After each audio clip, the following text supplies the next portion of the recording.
علی رسولہ النبی الکریم اما بعد اعوذ باللہ من الشیطان الرجیم بسم اللہ الرحمن الرحیم الف لام میم احسب الناس ان یترکوا ان یقولوا آمنا وهم لا یفتنون صدق اللہ العظیم۔ معزز علماء کرام، محترم عزیز دوست اور بزرگوں،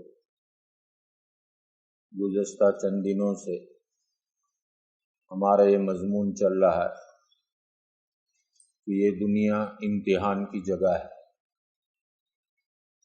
حالات آنے پر ایمان والا گھبرائے گا نہیں بلکہ اللہ کی طرف متوجہ ہوگا، اور حالات کے اچھے ہونے پر ایمان والا اترائے گا نہیں بلکہ اللہ اور اس کے رسول کو راضی کرنے والے اعمال میں اپنے آپ کو زیادہ سے زیادہ لگائے گا۔ نتیجہ یہ نکلے گا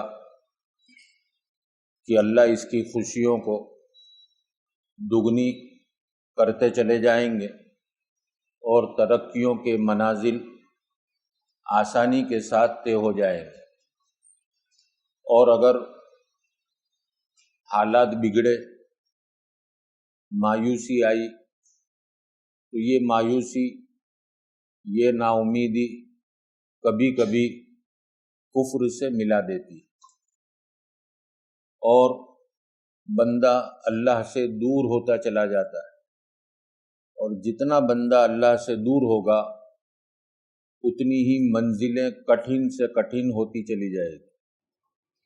ظاہری اسباب کو اختیار کرے گا لیکن وہ اسباب بھی اس کا ساتھ نہیں دیں گے بلکہ تکلیفوں کو اور بڑھائیں گے۔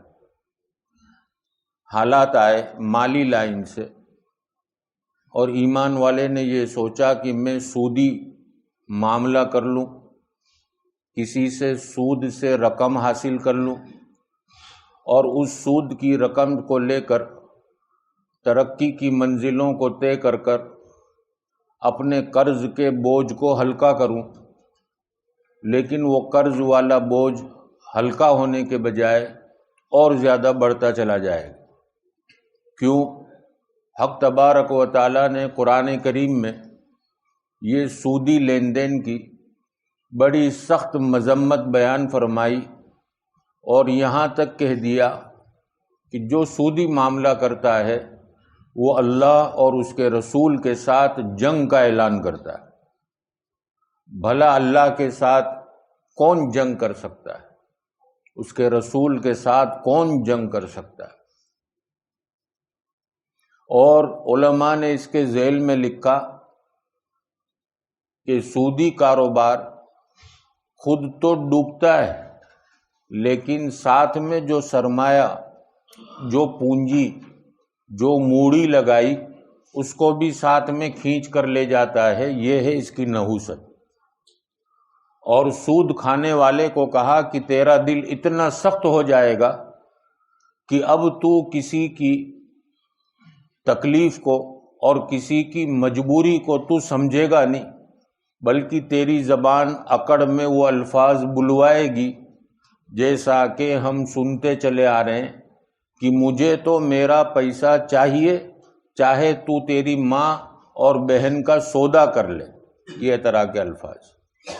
اس وقت جو ہے سود سے لینے والا آدمی وہ سودی کاروبار کرنے والے کے ہاتھ اور پیر پکڑ کر، منت و سماجت کر کر، رو رو کر معافیاں مانگتا ہے کہ مجھے اللہ کا واسطہ، آپ کو اللہ کا واسطہ، مجھے تھوڑا وقت دے دو، لیکن وہ کہتا ہے کہ نہ تیرے ہاتھ پڑھنے، نہ پیر پڑھنے سے اور نہ معافی مانگنے سے میں تجھے معاف کروں گا، بلکہ میں ابھی لات ماروں گا اور تجھے گرا کر پھینک دوں گا، مجھے تو میرا مال چاہیے۔ تو لینے اور دینے والا دونوں جو ہے اتنی خطرناک پوزیشن پر ہوتے ہیں۔ اور حدیث شریف میں نبی کریم صلی اللہ تعالی علیہ وسلم نے فرمایا، جو گوشت حرام لقمے سے بنا ہو اس کے لیے جہنم کی آگ ہی بہتر ہے۔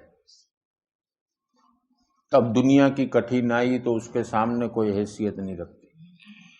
خیر، جو بھی آدمی اس معاملے میں پھنسا ہو اس کو چاہیے کہ پہلی فرصت میں بریک مارے۔ عزت اور ذلت کے دینے والے اللہ ہیں، قرض خواہ کو جو ہے قرضہ لکھ دے کہ بھئی میں اتنے اتنے کر کر آپ کو دوں گا، اس سے آگے میں سودی کاروبار نہیں کر سکتا، پھر امید ہے اللہ کی ذات سے کہ اللہ ترقی کی سیڑھیاں چڑھائے۔ شروع میں تو یہ نظر آتا ہے کہ لاکھوں اور کروڑوں کا قرضہ اور میری کمائی جو ہے 15-20 ہزار، گھر خرچہ نکالنے کے بعد 2000 مہینے کے بچتے ہیں، کب میرا قرضہ پورا ہوگا؟ لیکن جب اللہ اور اس کے رسول کی مرضی پر قدم اٹھا لیتا ہے، اللہ جو ہے اس کی نیت کے اعتبار سے منزلیں آسان کر دیتے۔ ایک صحابی رضی اللہ تعالیٰ عنہ نبی کریم صلی اللہ تعالیٰ علیہ وسلم کی خدمت میں حاضر ہوئے اور عرض کیا، اللہ کے رسول صلی اللہ علیہ وسلم، پہاڑوں کے برابر قرضہ ہو گیا۔ حالانکہ ان کے معاملات صحیح تھے، غلط معاملات نہیں تھے۔ کیا کروں؟ کا نیت کر لو، دینا ہے۔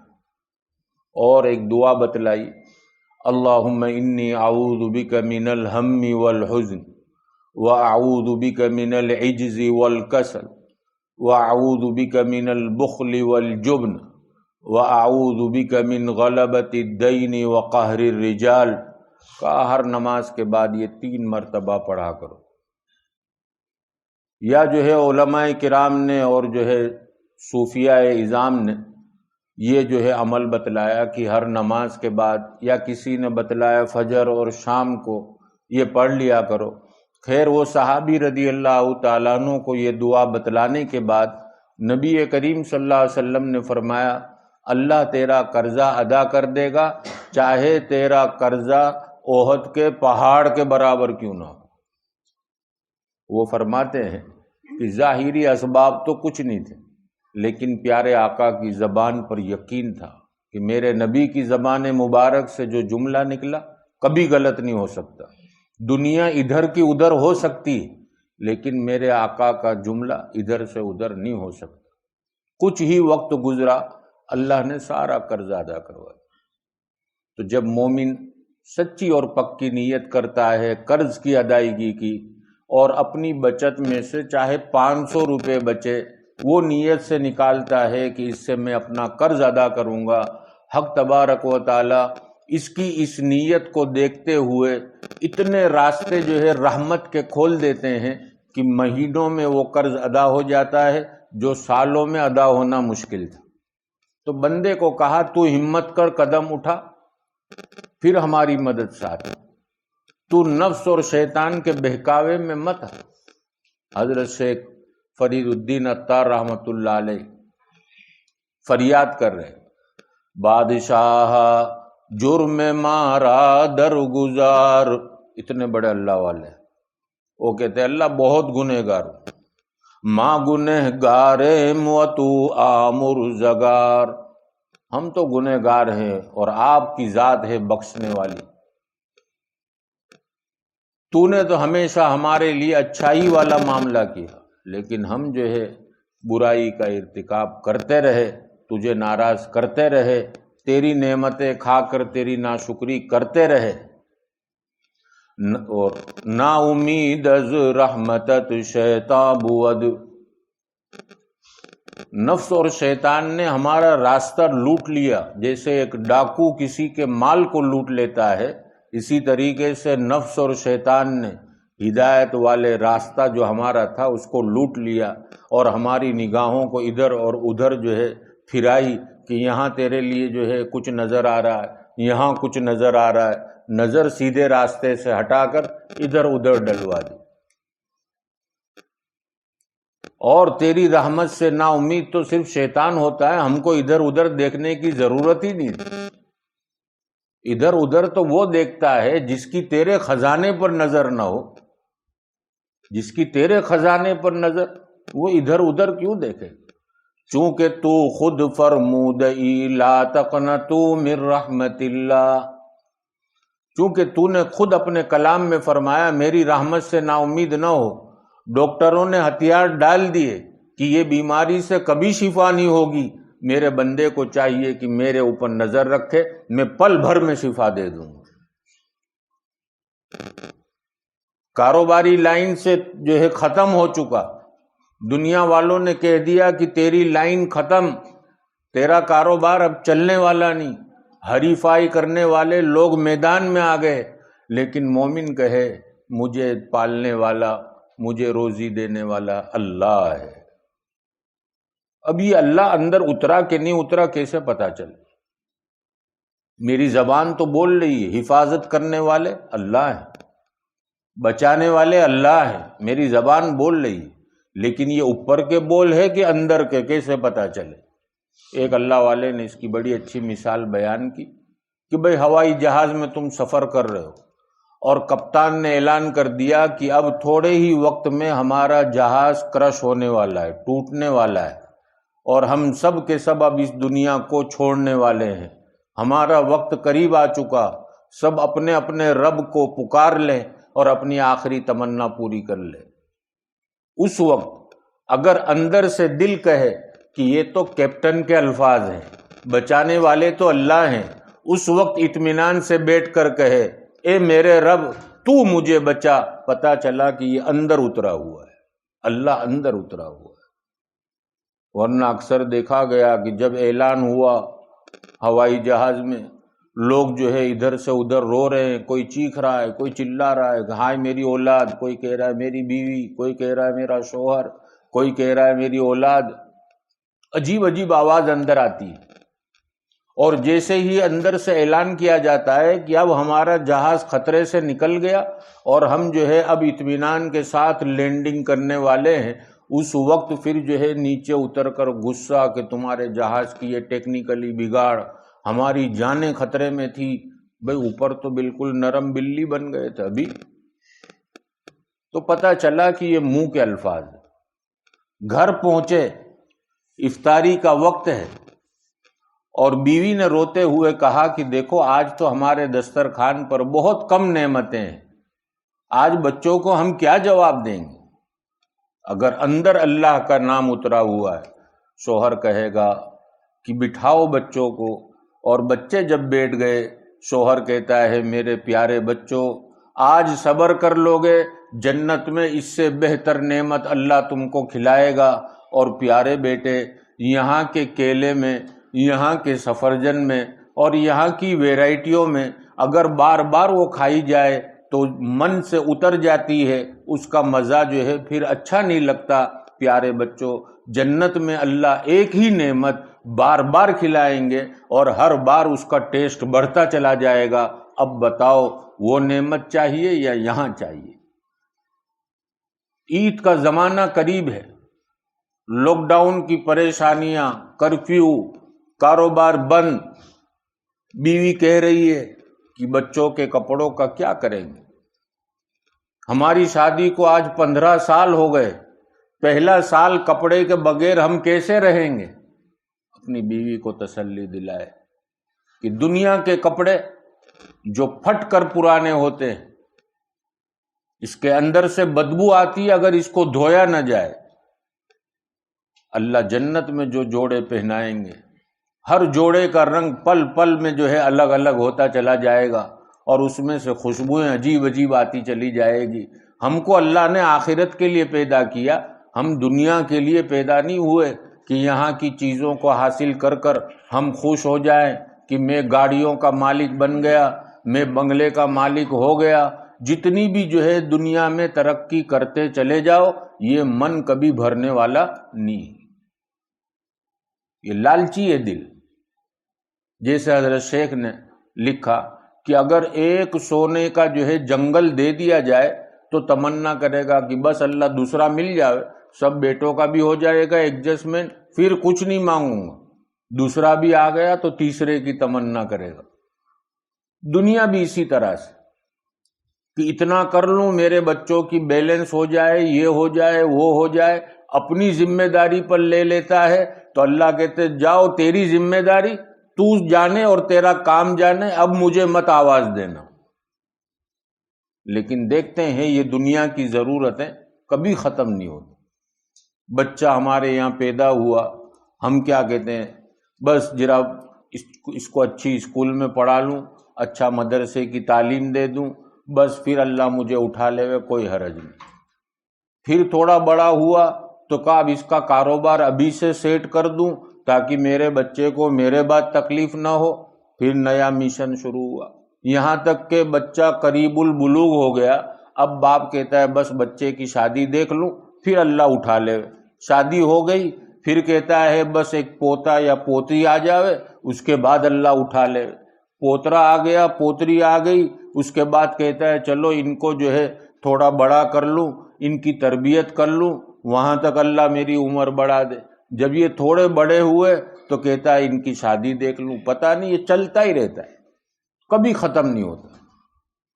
تو ایمان والے کو کہا تیری نظر آخرت پر ہو، تجھے دنیا میں رہنے کا اتنا شوق کیوں ہے؟ یہاں کی کوئی نعمت کو دوام نہیں۔ وَيَبْقَى وَجْهُ رَبِّكَ ذُو الْجَلَالِ وَالْإِكْرَامِ، صرف اللہ کی ذات باقی رہنے والی ہے۔ كُلُّ مَنْ عَلَيْهَا فان، سب کے سب فنا ہونے والا ہے۔ تیرا بنگلہ بھی فنا ہوگا، جس مکان میں تو رہتا ہے، کل تیرے والد اور تیری والدہ کہا کرتے تھے یہ میرا گھر، یہ میرا گھر، لیکن یہ گھر چھوڑ کر چلے گئے۔ آنے والا ایک دن آئے گا کہ تجھے بھی یہ گھر چھوڑ کر جانا پڑے گا، اگر تو نہ چھوڑے گا تو چھڑوایا جائے گا، باقی رہنے والا کوئی نہیں۔ کپڑوں کے ساتھ تو نے دل لگایا، یہ کپڑے جو ہے پھٹ کر پرانے ہو کر ختم ہو جائیں گے۔ تجھے یاد بھی ہے کہ تیری ماں حیات تھی، کہا کرتی تھی یہ جوڑا مجھے بہت پسند، اور ماں کے انتقال کے بعد تھوڑے دن تم اس جوڑے کو دیکھ کر رویا بھی کرتے تھے کہ امی کو یہ کپڑا بڑا پسند تھا، ماں جو ہے آج یہ کپڑا استعمال کیے بغیر دنیا سے چلی گئی۔ اے اللہ کے بندو، یاد رکھنا، چاہے تم جس سے بھی دل لگا لو، سب کو فنا ہے سوائے اللہ کی ذات۔ محبت کرنی ہے اللہ سے کرو، محبت کرنی ہے رسول اللہ سے کرو، محبت کرنی ہے اللہ کے دین سے کرو، یہ چیزیں ساتھ میں چلنے والی ہیں۔ حضرت شیخ سعدی علیہ رحمہ فرماتے ہیں کہ تم اپنی زندگی اس طرح سے گزارو جیسا کہ دنیا میں آنے والا ایک بچہ تو روتا ہے لیکن گھر والے خوشیاں مناتے، کوئی پینڈا منہ میں دے رہا ہے کہ وہ لڑکا آیا مبارک۔ وہ بچے کو اگر تھوڑی دیر کے لیے اللہ بولنے کی زبان دے تو وہ کہے گا ارے ظالموں، میں اتنا رو رہا ہوں نا، تم لوگ کائی کی خوشیاں منا رہے ہو۔ اسی طریقے سے شیخ سعدی فرماتے ہیں جب تم دنیا سے جا رہے ہو، گھر والے رو رہے ہوں اور تم ہنستے ہوئے جا رہے ہو، ایسی زندگی بنا لو۔ جیسا کہ قرآن کریم میں اللہ کے نیک بندے کو اللہ دنیا ہی میں جنت کی بشارتیں سناتے ہیں، یا ایتھا النفس المطمئنہ، بہت تکلیفیں اٹھائی تو نے، کپڑوں کی قربانیاں دی، مسجد میں بیٹھا، اللہ کے دین کی محنت کے لیے نکلا، اپنا گھر اور کاروبار چھوڑا، کوئی تجھے کیا تانے دیتا تھا، کوئی تجھے کیا ٹینشن میں ڈالتا تھا، آج سارے ٹینشنوں سے اللہ نے تجھے نجات دے دی اور اطمینان کا فیصلہ کر دیا۔ اب کوئی ٹینشن نہیں، وداؤٹ ٹینشن گو، بغیر ٹینشن کب چلے جاؤ۔ تیری دنیا میں اتنی حالت بگڑی کہ کوئی تجھے اپنا بھائی کہتے شرماتا تھا، کوئی تجھے اپنا باپ کہتے شرماتا تھا، کوئی تجھے اپنا شوہر کہتے شرماتی تھی، اور کوئی تجھے جو ہے اپنا رشتہ دار کہتے شرماتا تھا۔ آج اللہ جو ہے تجھے اپنے بندوں میں داخل کر رہا ہے اور کہہ رہا ہے فادخلی فی عبادی، تو میرا ہے۔ کتنی بڑی فخر کی بات ہو۔ دنیا میں تجھے کوئی گھر کرائے پہ دینے کے لیے تیار نہیں تھا، دنیا میں کوئی تیرے اوپر اعتماد اور بھروسہ نہیں کیا کرتا تھا، آج اللہ نے تیرے اوپر اتنا بڑا بھروسہ کر لیا کہ کہہ دیا فادخلی جنتی، میری جنت میں داخل ہو جا، جنت آج سے تیری، جنت کی نعمتیں تیری، تیرے دل میں چاہت پیدا ہوگی تیرے لیے تیار، اس لیے کہ تو نے دنیا میں اپنے آپ کو میرے حوالے کر دیا۔ آج میں جو ہے تیرا بن گیا اور میں نے ساری نعمتیں تیرے حوالے کر دی۔ اللہ کا بن کے تو دیکھ، سجدے میں آنسو بہا کے تو دیکھ، کیا مزہ ملتا ہے۔ ہم نے ایک نماز تو وہ پڑھی جو آٹومیٹک، سبحان ربی اعلیٰ سبحان میں کھڑے ہو گئے، دل لگا کر سبحان ربی الاعلیٰ، میرے رب کی ذات پاک ہے، سب سے اعلیٰ ہے، ترجمے پر غور، اوہو میرا رب کتنا اعلیٰ ہے۔ پھر دیکھو وہ 2 رکعت میں کیا مزہ ملتا ہے۔ ہمارے حضرت فرماتے ہیں ہماری نماز بھی آٹومیٹک خود بخود پہلی رکعت میں الم ترا منہ پہ آ ہی جاتا۔ کبھی کبھی تو ایسا ہوتا ہے نماز کے بعد کوئی پوچھے دوست ہمارا کہ بھئی کون سی سورت پڑھی، تو کہا یار یاد نہیں ہے، لگ بھگ تو الم ترا سے ہی پڑھتا ہوں۔ دعائیں بھی آٹومیٹک، پہلے یہ بولنا ہے، دوسرے نمبر پہ یہ بولنا ہے، تیسرے پہ یہ بولنا ہے۔ دعا کا مطلب ہوتا ہے دل کا جذبہ اللہ کے سامنے مانگ رہا ہو۔ جیسے ایک بھیک مانگنے والا ہماری گلی میں سحری کے وقت فجر کی نماز کے بعد نکلتا ہے اور وہ ایسی آواز دیتا ہے کہ ہماری نیند لگنے کے بجائے ہم اس کو کہتے ہیں کہ پہلے اس کو دے دو، بیچارہ بڑے درد کے ساتھ جو ہے مانگ رہا ہے۔ تو خدا سب رحیموں میں سب سے بڑا رحیم، اس سے بھی مانگا جائے ایک فقیر بن کر، آیا ہوں تیرے در پر، جھولی خالی ہے، کچھ نہیں، کل صبح جو ہے اس کو پیسے دینے ہیں، لائٹ بل بھرنا ہے، گیس کے بل کا انتظام کرنا ہے، اے اللہ میں تو کمزور کہاں سے لاؤں، آپ کو ہی انتظام کرنا پڑے گا۔ پھر دیکھو اللہ کی رحمت جوش میں آتی۔ تو اللہ کی اور اللہ کے نبی کی باتوں پر یقین پختہ ہو جائے کہ میرے رب نے جو کہا سچ کہا، میرے نبی نے جو کہا سچ کہا، کہ دنیا یہ دل لگانے کے لائق چیز نہیں ہے۔ چمک دمک دیکھ کر ہم اپنے ایمان کا سودا نہ کریں، کچھ بھی ہو جائے، گلے پر چھری آ جائے، لیکن اللہ اور اس کے رسول کی مخالفت میں نہیں کر سکتا۔ میرے رب نے منع کیا جھوٹ نہیں بولنا، میں نہیں بولوں گا چاہے کچھ بھی ہو جائے۔ میرے نبی نے منع فرمایا مومن کبھی کسی کو دھوکہ نہیں دیتا، میں نہیں دوں گا دھوکہ چاہے کچھ بھی ہو جائے۔ آج دھوکے بازی کو عقل مندی اور ہوشیاری سمجھا جاتا ہے اور کہا جاتا ہے کہ بہت اچھے داؤ پیچ جانتا ہے۔ اللہ کہتے ہیں داؤ پیچ تیرے مغز کو بنانے والا میں ہوں، پل بھر میں اسکرو ڈھیلا کر دوں گا، پاگلوں میں شمار ہو جائے گا۔ تو کس بات پر اکڑ کر رہا ہے؟ لوگوں کو دھوکہ دینا یہ تو ہوشیاری سمجھ رہا ہے؟ اور حدیث میں فرمایا من غشنا فلیس منا، جو دھوکہ دے وہ میری امت میں سے نہیں۔ تو کیا دھوکہ دے کر میں اللہ کے نبی کی امتی میں میرا نام نکل جائے، کیا یہ مومن کبھی پسند کرے گا؟ دنیا دے دے گا لیکن اللہ کے نبی کے امتی سے میرا نام نکلے اس کو کبھی برداشت نہیں کرے۔ تو میرے پیارے عزیز دوست اور بزرگ، یہ دنیا امتحان کی جگہ ہے، یہ جو ہے جگہ جی لگانے کی نہیں۔ یہاں جو ہے چند دن کا میں بھی مہمان ہوں، آپ بھی مہمان ہیں۔ کس کا آخری سانس کب نکلے کسی کو پتہ نہیں۔ اور قرآن میں اللہ نے بیان کیا وَلَن يُؤَخِّرَ اللَّهُ نَفْسًا إِذَا جَاءَ أَجَلُهَا، سب کی موت کا وقت مقرر ہے، ٹھیک وقت پر آ کر فرشتہ آواز دے گا چلو رب کی بارگاہ میں۔ اس وقت کہیں گے کہ 1 منٹ ذرا لڑکے کو دیکھ لوں، لڑکی کو دیکھ لوں، بیوی کو دیکھ لوں، وصیت کر لوں۔ وہ کہے گا نہیں اب ختم، وَلَن يُؤَخِّرَ اللَّهُ، ہاتھ رکھ دیا سارے ہوش ختم۔ اب اوپر کے منظر نظر آنے لگے۔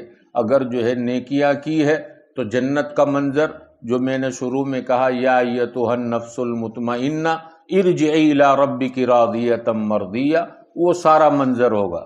اور اگر ناراض کیا ہے جہنم کے شعلے نظر آئیں گے اور یہیں سے جو ہے بدن ٹوٹنے لگے گا کہ اب میرا کیا ہوگا؟ کہا اب وقت ختم ہو گیا۔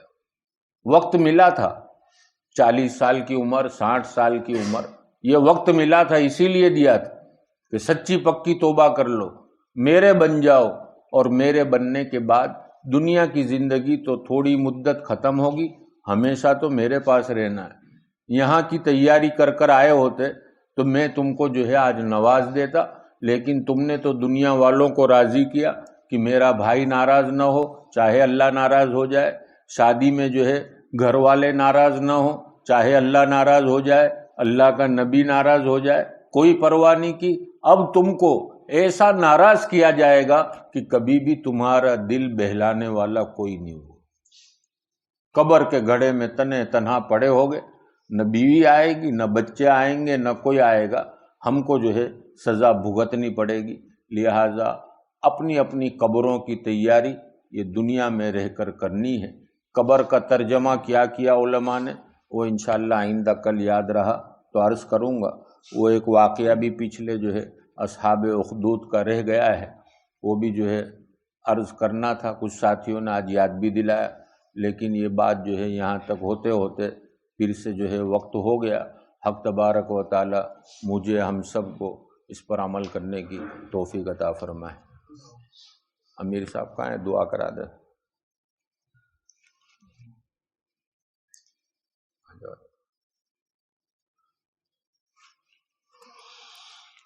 سبحانک اللہم و بحمدک و تبارک اسمک و تعالی جدک و لا الہ غیرک، اللہم لک الحمد کلہ و لک الشکر کلہ و الیک یرجع الامر کلہ، نحن نستغفرک و نتوب الیک و نصلی علی رسولہ النبی الکریم۔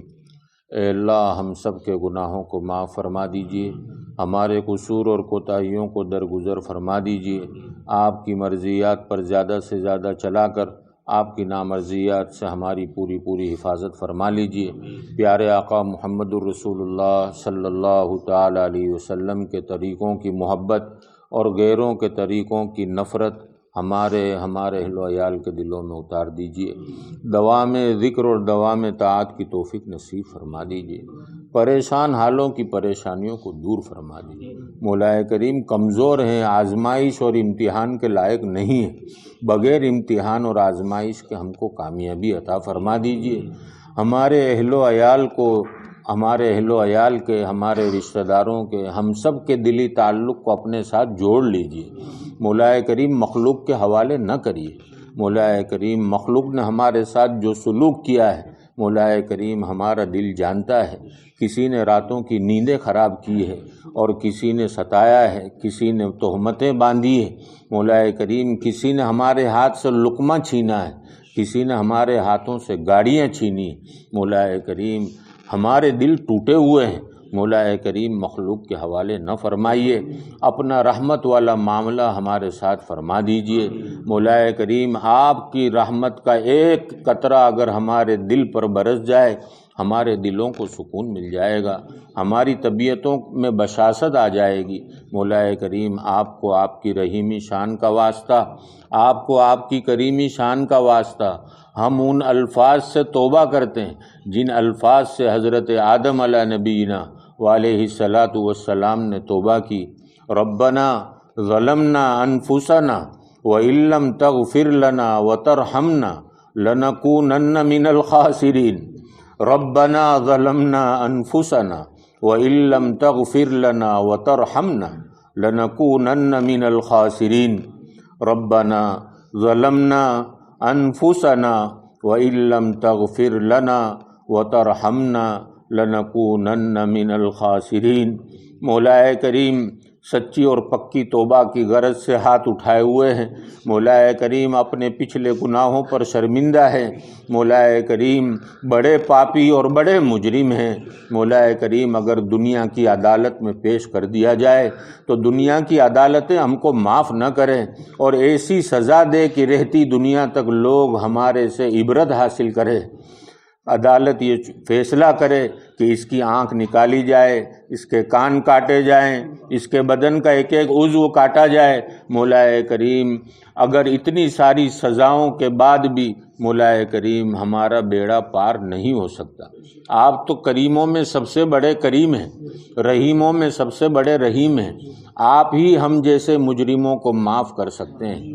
ہم سے بڑے بڑے مجرموں کو آپ نے معاف کیا ہے۔ مولا کریم ہم کو، ہمارے اہل و عیال کو، ہمارے رشتہ داروں کو پوری امت مسلمہ کو معاف فرما دیجیے۔ مولا کریم یہ دنیا امتحان کی جگہ تھی، ہم نے جو ہے یہاں رہنے کا ہمیشہ کا سمجھ لیا اور ہم نے اپنا دل اسی میں لگا لیا۔ مولا کریم موت کے وقت ہماری روح کیسے نکلے گی؟ مولا کریم روح نکلنے میں کتنی تکلیف ہوگی؟ مولا کریم ابھی بھی وہ ہمارے پاس وقت اور موقع ہے، ہمارا دلی تعلق آپ اپنے ساتھ جوڑ دیجئے۔ مولا کریم ہماری روح کی غذا جو ہے اس کا انتظام کرنے کی ہم کو توفیق عطا فرما دیجئے۔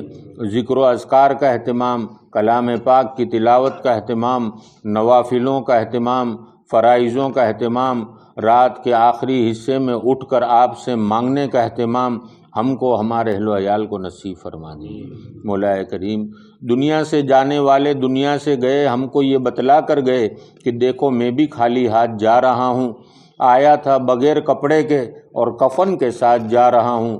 یاد رکھنا تمہارے بھی پہنے ہوئے کپڑے چاہے جتنے ہزاروں کے ہوں، کروڑوں کے ہوں، تمہارے ہاتھوں میں گھڑیاں جتنی بھی اعلیٰ سے اعلیٰ ہوں، تمہارے چشموں کی فریمیں چاہے جتنی عمدہ سے عمدہ ہوں، ساری کے ساری چیزیں اتار لی جائے گی، اور جیسے میں جا رہا ہوں تم کو بھی سوار کر کر لے جایا جائے گا۔